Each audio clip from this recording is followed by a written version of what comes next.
ফেসবুকের পুরাতন profile picture কিভাবে আপডেট করবেন তাই আজকের এই ভিডিওতে দেখানোর চেষ্টা করব স্টেপ বাই স্টেপ। আপনারা পুরো ভিডিওটি দেখুন, তাহলেই বুঝতে পারবেন।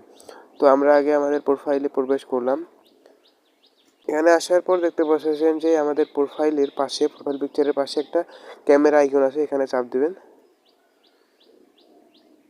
এবং এখান থেকে বামে স্ক্রল করবেন। করার পরে এখান থেকে অ্যালবামে চাপ দিবেন এবং এখানে কিন্তু আমরা কাভার ফটো আপডেট করতে পারবো এবং প্রোফাইল পিকচার আপডেট করতে পারবো। যেহেতু আমরা প্রোফাইল পিকচার আপডেট করব, তাই প্রোফাইল পিকচারের উপর ক্লিক করবেন এবং আপনি এ যাবৎকালে যতগুলো প্রোফাইল পিকচার আপলোড করেছিলেন সবগুলো কিন্তু এখানে দেখতে পারবেন।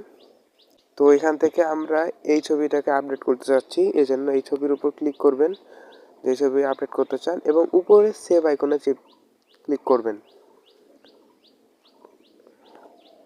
তারপরে রিফ্রেশ দিবেন।